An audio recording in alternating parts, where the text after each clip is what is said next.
வாங்க சார். இங்கே தான் சார்.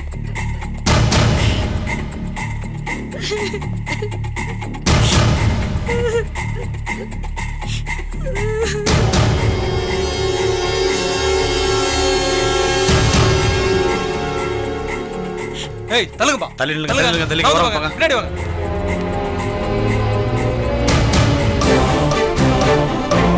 போப்பா பின்னாடி போப்பா.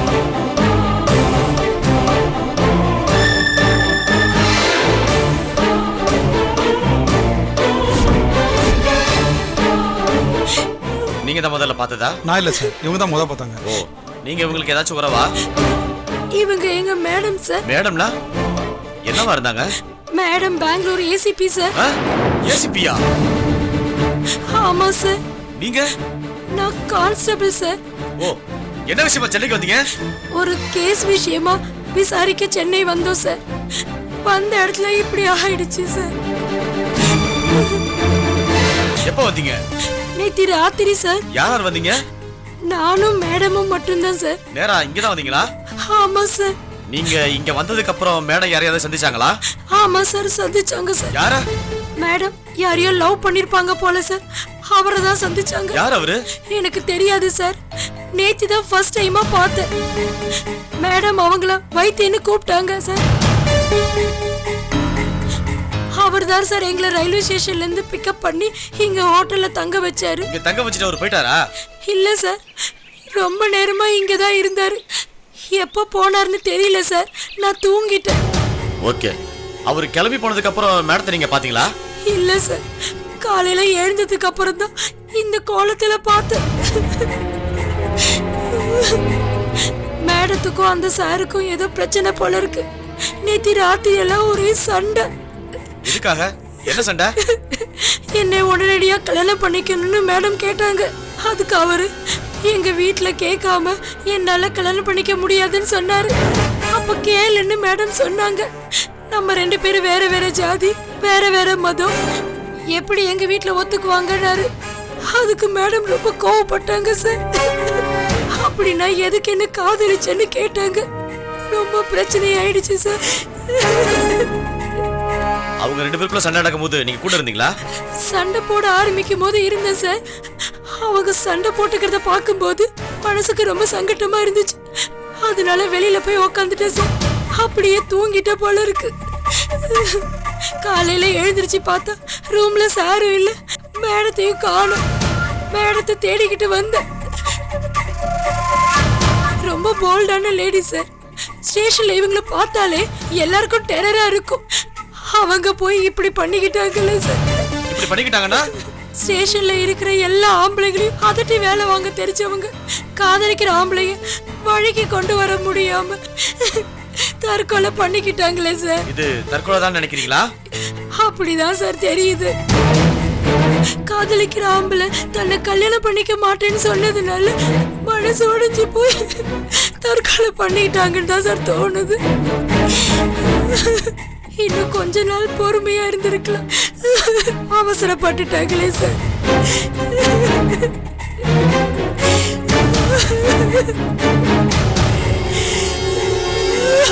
நாராயணமூர்த்தி சார், அந்த அம்மாவோட ஒரு ஸ்டேட்மெண்ட் எழுதி வாங்கிக்க. ஓகே சார், நீங்க வாங்கம்மா, ஸ்டேட்மெண்ட் கொடுங்க.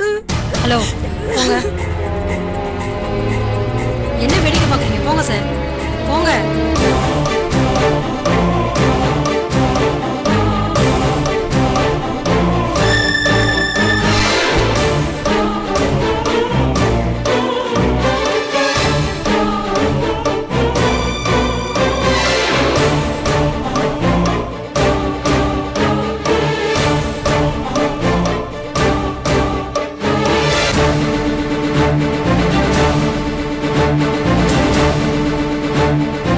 மை மேன்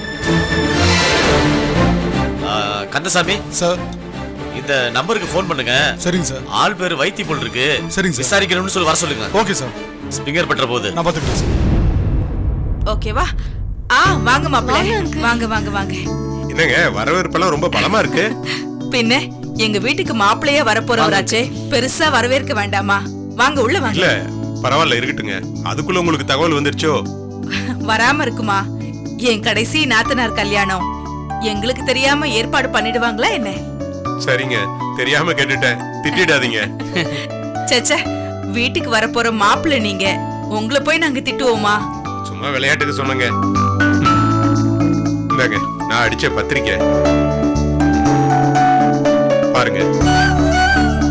ஆமா, எங்க அகஸ்டின் சாரையும் கல்பனா மேடத்தையும் காணோம்? ஆ, வெளியில போயிருக்காங்க, வரத்துக்கு சாயங்காலம் ஆயிடும். திரும்ப வந்து கொடுக்கறதுக்கு டைம் இல்ல. அவங்க இன்விடேஷன் உங்ககிட்டயே கொடுக்குறேன், வந்தா கொடுத்துருங்க. சரி கொடுங்க. இன்விடேஷன் சூப்பரா இருக்கு அங்கிள். அப்படியா? தேங்க்ஸ்மா, ரொம்ப டைம் ஸ்பெண்ட் பண்ணி இதை அடிச்சேன். கடைசி நாத்தனார் கல்யாணம், கொஞ்சம் நிறுத்தி நிதானமா பண்ணா நல்லா தடபுடலாவே பண்ணிருக்கலாம். என்ன அதுக்கு வாய்ப்பு இல்லாம போயிடுச்சு.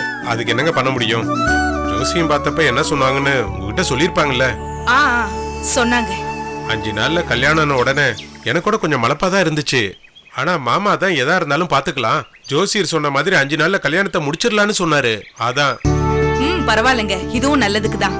இழுத்துக்கிட்டே இருக்கிறத விட இப்படி பட்டுன்னு முடிக்கிறதா நல்லது. சரிங்க, அப்ப நான் கிளம்புறேன். இன்னும் நிறைய இடத்துல பத்திரிக்கை கொடுக்க வேண்டியது இருக்கு. இருங்க, ஒண்ணுமே சாப்பிடாம போறீங்க. உள்ள வந்து ஒரு கப் காஃபியாவது சாப்பிட்டு போங்க. இல்லைங்க, வேண்டாம். இன்ஸ்பெக்டர் சார், வந்தா பண்ணாதீங்க, வாங்க. அதெல்லாம் ஒண்ணும் இல்லப்பா, நிறைய பேருக்கு கொடுக்க வேண்டியது இருக்குல்ல. இப்ப காஃபி குடிக்கல என்ன, கல்யாணம் ஆன மறுநாள் நானும் அளமும் வந்து விருந்தே சாப்பிடுறமே. ஓ, காஃபி வேணா விருந்து தான் வேணுங்கிறீங்க. ரைட், விடுங்க, ஒரு நாளைக்கு நல்ல விருந்து வச்சு அசத்திடுவோம். சரிங்க, நான் கிளம்புறேன். சரி. ஒரு நிமிஷம். என்னம்மா? எங்க அப்பா ஏதோ ஃபோன் பண்ணாங்களா அங்கிள்? உங்க அப்பா ஜெயில இருக்காரு? அது அவர் இப்ப வெளியில தான் இருக்காரு. எப்படி? நான் தான் அந்த ஜாமீன்ல எடுத்தேன். நீயா? நீ உங்க அப்பா மேல கோவமால இருந்த? இன்னும் கோவமா தான் இருக்கேன். அந்த கோவத்துல தான் அந்த வெளியே எடுத்தேன். எனக்கு புரியல. அவரு மேல கோவமா இருக்கிறவன் தண்டனை அனுபவிக்கிட்டேன்னு விடாம எதுக்காக அவரை வெளியில எடுக்கணும்? அப்பதானே அந்த ஏன் கையால வெட்ட முடியும். அதுக்காக தான் வெளியெடுத்தேன். ஆனா அந்த ஆளு எப்படி அதை தெரிஞ்சுக்கிட்டு என்னை ஏமாத்திட்டு ஓடி போயிட்டான். அங்கிள், எங்க அப்பா இப்போ எங்க இருக்காருன்னே தெரியல அங்கிள். அவர் எனக்கு இப்பவே பார்க்கணும் போல இருக்கு. அவர் இருக்கிற இடத்த கொஞ்சம் கண்டுபிடிச்சு சொல்லுங்க அங்கிள். ஆமா அங்கிள், அந்த ஆளை எனக்கு இப்பவே வெட்டணும் போல இருக்கு. அந்த ஆளு இருக்கிற இடத்த கண்டுபிடிச்சு சொல்றீங்களா? ஏய் ரோஹித், என்ன நீ அடங்கவே மாட்டியா? மாட்டேன் மாம், நான் அடங்க மாட்டேன். அந்த ஆளை தேடி கண்டுபிடிச்சு வெட்டி சாகிற வரைக்கும் நான் அடங்கவே மாட்டேன். அண்ணே, அவர் நம்ம அப்பா. அந்த ஆளெல்லாம் மனுஷனே கிடையாது. அந்த ஆளை போய் அப்பான்னு சொல்லிட்டு ரோஹித், நீ புரியாம பேசுற. நீங்க தான் அங்கிள் புரியாம பேசிட்டு இருக்கீங்க. உங்களே நம்பிக்கிட்டு இருந்த ஒரு பொண்ணை வாழ்நாள் முழுக்க கண்ணு கலங்காம பாத்துக்குவீங்கன்னு உங்க பின்னாடியே வந்துட்டு இருந்தா அந்த பொண்ணு உங்க கண்ணு முன்னாடியே துடி துடிக்க செத்து பறனுவீங்க. அதை பார்த்துட்டு நீங்க சும்மா விட்டுருவீங்களா? என் கீர்த்திய துடிக்க துடிக்க கொண்டவன் அந்த ஆளு. பதிலுக்கு அதே மாதிரி நான் அந்த ஆளை கொல்லாம விட மாட்டேன். ரோஹித், என்ன நீ அவரை கொல்றேன்னு சொல்றியே, அதுக்கப்புறம் உன் நிலைமை என்ன ஆகும்னு கொஞ்சம் யோசிச்சு பாத்தியா? அதை ஏன்டா யோசிக்கவே மாட்டேங்கிற? அந்த ஆளை கொன்னுட்டு உனக்கு ஏதாவது ஆயிடுச்சுன்னா அப்புறம் நாங்கெல்லாம் என்ன பண்றது சொல்லு.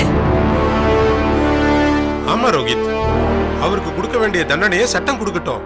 நீ ஏதாவது பண்ணி சிக்கல் உண்டு பண்ணாம அமைதியா இரு. இல்ல அங்கிள், சட்டத்தோட தண்டனையில இருந்து அந்த ஆள் தப்பிச்சிருவாரு. அவருக்கு கொடுக்க வேண்டிய தண்டனைய நான் தான் கொடுத்தாகணும், கொடுப்பேன்.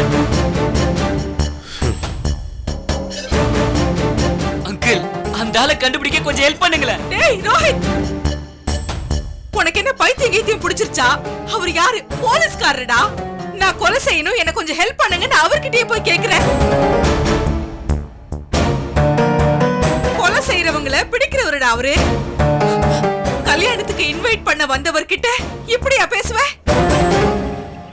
ஏன் ரோஹித் இப்படி எல்லாம் மாறிட்ட? உனக்கு பிடிச்சிருக்கிற வெறியில மத்தவங்களோட நல்லது கெட்டதை யோசிச்சு பார்க்கணும்னு தோணல இல்ல உனக்கு? ஆமா மாம், தோணல. எனக்கு வெறி, அந்த ஆளை தண்டிக்கணும்ன்ற வெறி. எனக்கு வேற எதுவுமே தோண மாட்டேங்குது. ஐயோ ரோஹித், உன் கோவம் எனக்கு புரியுது. உங்க அப்பாவுக்கு சட்டப்படி கிடைக்க வேண்டிய உச்சக்கட்ட தண்டனையை வாங்கி கொடுக்கறதுக்கு என்னால அத்தனை முயற்சியை நான் பண்றேன் ரோஹித். ஆனா இப்ப எதுவும் பண்ண முடியாது. கொஞ்சம் அவகாசம் கொடு, என் கல்யாணத்தை முடிச்சிட்டு வரேன், அதுக்கப்புறமா பேசிக்கலாம், சரியா? ஆனா நான் தான் கொல்லுவேன்னு சொல்லிட்டு திரியற பாரு, இந்த கிறுக்குத்தனத்தெல்லாம் விட்டுடு. இப்படி சொல்லிட்டு திரிஞ்சேன்னு வச்சுக்க, அப்புறம் நானே உன்னை அரெஸ்ட் பண்ண வேண்டியதா இருக்கும், புரியுதா? வரேங்க.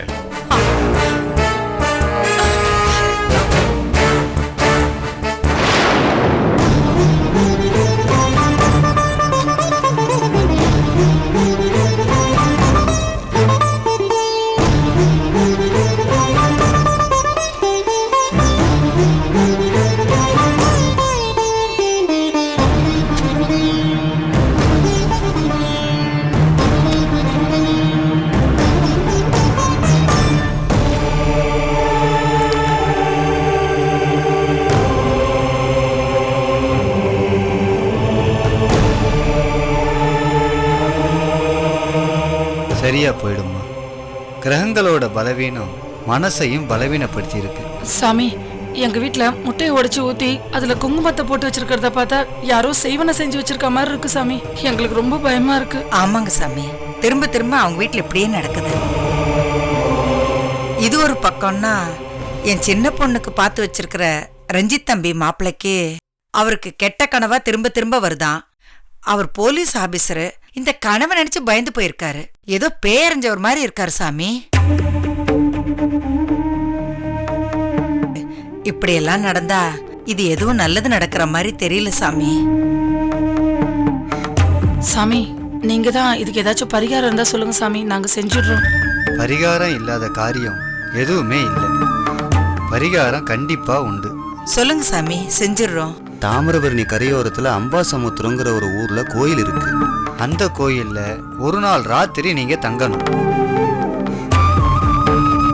அடுத்த நாள் காலையில அங்க இருக்கிற சாமியாரை நீங்க பார்க்கணும். உங்க பிரச்சனைக்கு என்ன பரிகாரம்னு அவருக்கு தெரியும். பண்ண வேண்டியது எல்லாத்தையும் அவர் பண்ணி வச்சிருவார். சரிங்க சாமி, அப்படியே செஞ்சிடுறோம். அங்க இருக்கிற ஆத்துல குளிச்சிட்டு அந்த பரிகாரத்தை பண்ணணும். பரிகாரம் பண்ண வேண்டிய 3 பேரும் அங்க போகணும். சரிங்க சாமி. அதாவது உங்க சின்ன பொண்ணு அலமு, அவங்க கட்டிக்க போற அந்த மாப்பிள்ளை, உங்க பேத்தி, 3 பேரும் அங்க போகணும். மனநிலை சரியில்லாதவங்கள கூட அங்க கூட்டிட்டு போய் ஆத்துல குளிப்பாட்டி பரிகாரம் பண்ணுனா சரியாயிடும். அந்த அளவுக்கு சக்தி வாய்ந்த இடம். சரிங்க சாமி, கண்டிப்பா நாங்க பண்ணிடுறோம். துணைக்கு யாராவது போறதா இருந்தாலும் போகலாம். ஆனா யார் போனாலும் மொத்த எண்ணிக்கை ஒத்த படையில இருக்கிற மாதிரி போகணும். 5, 7 இந்த மாதிரி இருக்கணும். இது எல்லாத்தையுமே 5ஆவது நாள் கல்யாணம் பண்றதுக்குள்ள நீங்க செஞ்சாகணும். இல்லைன்னா பலன் இருக்காது. இன்னைக்கும் நாளைக்கும் நாள் நல்லா இருக்கு. அதனால இன்னைக்கு ராத்திரி நீங்க அங்க தங்குற மாதிரி போயிடுறது நல்லது. நாளைக்கு பரிகாரத்தை பண்ணிட்டு திரும்ப வந்துடலாமே. சரிங்க சாமி, அப்ப நாங்க புறப்படுறோம். நல்லதும்மா, வரோம் போயிட்டு சாமி. வாங்க. மடி புறப்படலாமா? வாடி. வாங்க. வரேன்.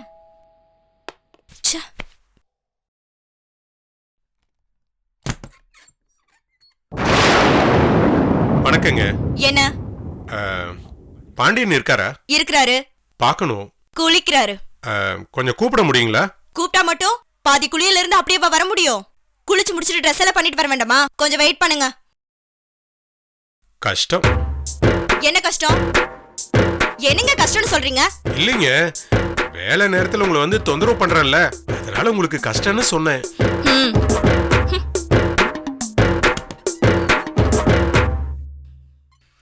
யாருமா? ஆமா, போட்டோ போட்டு பேனர் வைக்கிறாங்க. போங்க, போய் யாருன்னு பாருங்க. அடடே, வாங்க வாங்க ரஞ்சித் சார், உள்ள வாங்க. என்ன பாண்டியன் இந்த நேரத்துல குளியல்? ஒரு கேஸ் விஷயமா விசாரணைக்கு போயிருந்தேன் சார். Death case. பாடியை போஸ்ட்மார்ட்டம் அனுப்பிட்டு இப்பதான் வந்தேன். அதான் குளிச்சேன். என்ன கேஸ் பாண்டியன்? கொடுமையான கேஸ் சார். செத்து போனது போலீஸ் ஆபீசர். பெங்களூர்ல இருந்து வந்திருக்காங்க. பெங்களூரா? ஆமா சார். இங்க ஏதோ கேஸ் விஷயமா விசாரணைக்கு வந்திருக்காங்க. வந்த இடத்துல கையறுபட்டு பிளட் லாஸ் ஆகி டெத்து. கொலையா தற்கொலையான்னு தெரியல. விசாரிச்ச வரைக்கும் அவங்களோட லவ்வர் ஒருத்தங்க இருக்கானா. கல்யாண விஷயமா அவங்க 2 பேருக்குள்ள ஏதோ மிஸ் அண்டர்ஸ்டாண்டிங் போல தெரியுது.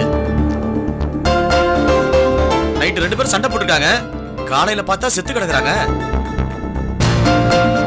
பாவம், ரொம்ப சின்ன வயசு. துடிப்பான ஆபீசர்னு சொல்றாங்க. அவங்க பேரு?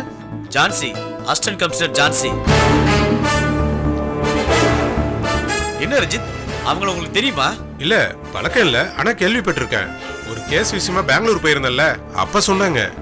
ஒருத்தனை நம்பி ஒரு பொண்ணு வந்தா அவளை அழக்கழிச்சு என்னெல்லாம் பண்றாங்கன்னு பாருங்க. அயோக்கிய பசங்க. இவன் இல்லங்க, இவனை மாதிரி பண்ற எல்லாரையும் தூக்குல போடணும். அப்பதான் திருந்துவானுங்க காலவாணி பசங்க. சரி விடுமா, இதெல்லாம் நம்ம கையில இருக்கு. எல்லாம் கடவுள் பாத்துக்குவான். அப்புறம் ரஞ்சித், நீங்க என்ன விஷயமா வந்தீங்க? அத சொல்லவே இல்ல. எனக்கு கல்யாணம் பாண்டியன், அதான் இன்விடேஷன் கொடுத்துட்டு போலான்னு வந்தேன். அருமையான விஷயமா இருக்க. யாருங்க பொண்ணு? என்ன பாண்டியன் தெரியாத மாதிரி கேக்குறீங்க? உங்களுக்கு தான் தெரியும்ல. தெரியுங்க, உங்க வாயாலே தெரிஞ்சுக்கணும் இல்லையா? அதான் கேட்டேன், சொல்லுங்க. இதுல என்ன சந்தேகம்? அலமுதான். அலம்புவா? ஆமா.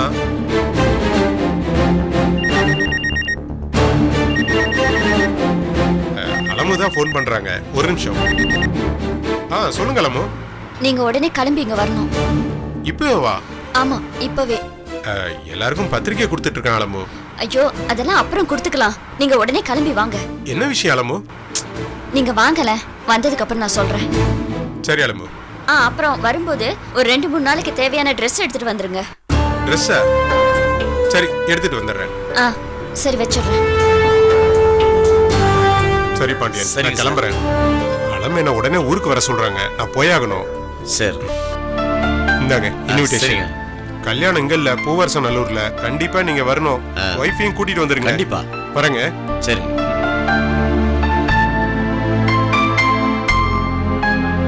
ஆமா, இந்த கரும்பத்தை வேற விளக்கமா பாத்துக்கிட்டு இருக்கீங்க. ஏய், என்ன கோவம் உனக்கு? பின்ன அயோக்கிய பயலுக்கு வாழ்க்கை வந்தா கோவம் வராதா? இந்த ஆளை நம்பி வந்த சுதா அவளுக்கு துரோகம் பண்ணிட்டு இந்த ஆள் பாட்டுக்கு எவ்வளவு கல்யாணம் பண்ணிட்டு போனா கோவம் வராதா? நீங்க வேணா எரும மாடு மாதிரி இருந்துக்கோங்க, என்னால அப்படி இருக்க முடியாது. ஏய், என்னடி பண்ணலாம்ன்ற? இங்க இவ்ளோ அக்கிரமம் நடக்குது. அந்த சுதாக்கு தகவல் சொல்லணும்னா எப்படி சொல்றதுனே தெரியலையே. என்ன அந்த பண்றது? சுதாவை தேடி நாதன் வந்ததாவும் சுதாவை கண்டுபிடிச்ச கல்யாணத்தை நிப்பாட்ட போறான்னு சொன்னேன்னு சொன்னீல? ஆமாங்க, அப்படிதான் சொல்லிட்டு போனா. ஆனா ஒரு தகவலையும் காணோம். ஆம்பளைங்க எல்லாருமே வெட்டி தடினுங்க தான் போல. ஒரு காரியத்தையும் உருப்படியா செய்ய மாட்டேங்கிறீங்க. முதல்ல அந்த நாதனுக்கு போனை போடுங்க. அவன் எங்க இருக்கான்னு கேளுங்க. அவன் நம்பர் என்கிட்ட இல்லையேம்மா. போலீஸ் ஆபீசரா இருந்துட்டு நம்பர் இல்லன்னு சொல்ல வெக்கமா இல்ல? யாரையாவது புடிச்சாவது நம்பரை வாங்குறீங்க நீங்க. போங்க முதல்ல. நீ டென்ஷன் ஆவான. யாராவது கேட்டு நம்பர் வாங்குறமா இருப்பா. மாமா, கீர்த்தியை கொண்டவ எவன்னு தெரியாம இத்தனை நாளா ஏமாந்து போயிட்டேன் மாமா. ஏமாந்து போனதை விடுறா. என் மகளை நான் தான் கொண்டேன்னு சொல்லி என்ன அரெஸ்ட் பண்ணி உள்ள வச்சிட்டான் அந்த கேசவ். கொலை செஞ்சது என்னமோ அவன் பழி ஏன் தலைக்கு வந்துருச்சுடா. சொந்த மகளே கொண்டேன்னு உங்க அத்தை என்கிட்ட பேசுறத நிறுத்திட்டாடா. என்னோட வாழ மாட்டேன்னு சொல்லி அவங்க அண்ணன் வீட்டுக்கு போயிட்டாடா. நம்ம குடும்பத்துக்கு ஏகப்பட்ட கெடுதல் பண்ணிட்டான்டா அந்த கேசவ். பண்ணது யாருன்னு தெரியாம நாம பாட்டுக்கு லூசுத்தனமா அவன் புள்ள ரோஹித் பின்னாடி தெரிஞ்சிருக்கோம். ஆமாண்டா, எவ்வளவு முட்டாள்தனமா நடந்துக்கிட்டோம். கீர்த்தி விஷயத்துல அந்த பையன் சரியா தான் நடந்திருக்கா. அந்த கேசவ பையன் தான் கோளாறு பண்ணிருக்கான். எனக்கு இதுல என்ன ஆத்திரம்னா, நாமளே அந்த கல்யாணம் நடக்க வேணாம் தானே சொன்னோம். விட்டு இருந்தா அந்த கல்யாணத்தை நம்மளே தடுத்திருக்கோம். அப்படி செஞ்சிருந்தா நம்ம பொண்ணு நமக்கு மிஞ்சி இருக்குமே. செய்ய விடாம பண்ணிட்டானடா. ரொம்ப நல்ல மாதிரி நடிச்சான். நம்மள மீறி அவன் பையனுக்கு கீர்த்தியை கட்டி வச்சான். கடைசியில கல்யாணத்தன்னைக்கு என் பொண்ணு கொன்னுட்டான். திருட்டு ராஸ்கல். எல்லா விஷயத்திலயும் அவன் ஃப்ராடுத்தனமா தான் மாமா நடந்துகிட்டு இருக்கான். அவன் பையனை தொந்தரவு பண்ணக்கூடாதுன்னு சொல்லி பஞ்சாயத்து பேசினானே, ஞாபகம் இருக்கா? அது எப்படி மாப்பிள்ள மறக்க முடியும்? என் பையனை ஒண்ணு பண்ணிடாதீங்கடா, காசு தரேன்னு சொன்னான். பேசின பஞ்சாயத்து படி காசையும் தரல, நம்ம மேல கொடுத்திருந்த கேஸையும் வாபஸ் வாங்கல. அதோட விட்டான் அவன். எங்களை தூக்கிட்டு போய் ஆள வச்சு அடிச்சா மாமா. உடம்புல பெட்ரோல் ஊத்தி கொளுத்துறன்னு பயமுறுத்தினா மாமா. கதற விட்டா மாமா. மறக்க மாட்டேன் மாமா. அவன் பண்ண திருட்டு வேலை எதையும் நான் மறக்க மாட்டேன் மாமா. அவனை சும்மா விடக்கூடாது. வாங்க வக்கீல் சார், கேசவ கேஸ் என்னாச்சு? பெயில் கேன்சலேஷன் ஆயிரும்ல? எல்லா வேலையும் முடிஞ்சு சார். கண்டிப்பா பெயில் கேன்சல். மறுபடியும் உள்ள போயிருவான்ல? பெயில் கேன்சலேஷன் ஆச்சுன்னா போலீஸ் கண்டிப்பா அரெஸ்ட் பண்ணும். மாமா லூசா நீங்க? அவன் இவ்வளவு பண்ணிருக்கான், அவனை போய் ஜெயிலுக்கு அனுப்பிடுறீங்க. அவன் சாகணும் மாமா, வெட்டி கொல்லணும். அதை என்கிட்ட விட்டுருங்க, நாங்க பாத்துக்கிறோம். சார் என்ன சார் இது? ஏன் முன்னாடி பில்லாம் பேசிட்டு இருக்காரு? பெயில கேன்சலேஷன் பண்ணி கொடுக்கறதா என்னோட வேலை. அதை நான் பண்ணிக்கிறேன். இந்த மாதிரி எல்லாம் என் முன்னாடி பேச வேணும்னு சொல்லுங்க சார். சார் நீங்க டென்ஷன் ஆக வேணாம், நான் பாத்துக்கிறேன். நீங்க போங்க சார், நீங்க போங்க. நான் ஆபீஸ் வந்து பேசுறேன். மாமா அவன் பொண்ணை கொண்டிருக்கான் மாமா. கொன்னுட்டு அந்த பழிய உங்க மேல போட்டிருக்கான். அவனுக்கு வெறும் ஜெயில் தண்டனை மட்டும் போதும் நினைச்சிட்டு இருக்கீங்களா? நினைக்கிற மாப்பிள அவன் சாகணும். அவன் சாகணும் தான் நினைக்கிறேன். ஆனா அவனை வெளியில வச்சு வெட்டக்கூடாது. செஞ்சா நம்ம மாட்டிக்கிடுவோம். அவன் உள்ள போகட்டும், உள்ள வச்சு செய்வோம். அதுக்கு ஆள் இருக்கு. என்ன மாமா சொல்றீங்க? ஆமா மாப்பிள, என் பொண்ணுக்காக நீங்க இவ்வளவு துடிக்கும் போது நான் துடிக்க மாட்டேனா? எல்லாத்தையும் யோசிச்சு வச்சிருக்கேன். அந்த கேசவன் பையன் கணக்க முடிக்க விட மாட்டேன். அவனை ஜெயிலே சமாதி கட்டுற மாப்பிள. மச்சான், இன்னும் எத்தனை நாள் இங்க தங்கணும்னு தெரியலடா. ஏய், நான் சொல்றது கேளு. நான் வேலை வெட்டி இல்லாதவன். எத்தனை நாள் வேணா நான் இருப்பேன். ஆனா நீ அப்படி கிடையாது. பேசாம லீவ் எக்ஸ்டெண்ட் பண்ணாம கிளம்புற வேலையை பாரு, நான் பாத்துக்கிறேன். அது எப்படி உன்னை தனியா விட்டு போக முடியும்? எல்லாத்தையும் முடிச்சுட்டு 2 பேரும் ஒன்னாவே போவோம். இதெல்லாம் எப்ப முடியும் தெரியலையடா. பரவாயில்லடா, எத்தனை நாள் ஆனாலும் பரவாயில்லடா, நான் உன் கூடவே இருக்கேன். ஹலோ ஹலோ, நான் இன்ஸ்பெக்டர் பாண்டியன் பேசுறேன். ஏய், இன்ஸ்பெக்டர் பாண்டியன். ஹலோ நாதன். சார் சொல்லுங்க சார். ஒரு முக்கியமான விஷயம் பேசணும். நீங்க உடனே என் வீட்டுக்கு வர முடியுமா? சார் நாங்க இப்ப பெங்களூர்ல இருக்கோம் சார். அப்படியா? ஏன் சார், ஏதோ அர்ஜென்ட்டா சார்? அர்ஜென்ட் தான். எனக்கு இல்ல, உங்களுக்கு. எனக்கா? என்ன சார்? இன்னும் 4 நாள்ல நீ காதலிச்ச அலமுக்கும் இன்ஸ்பெக்டர் ரஞ்சித்துக்கும் கல்யாணம்.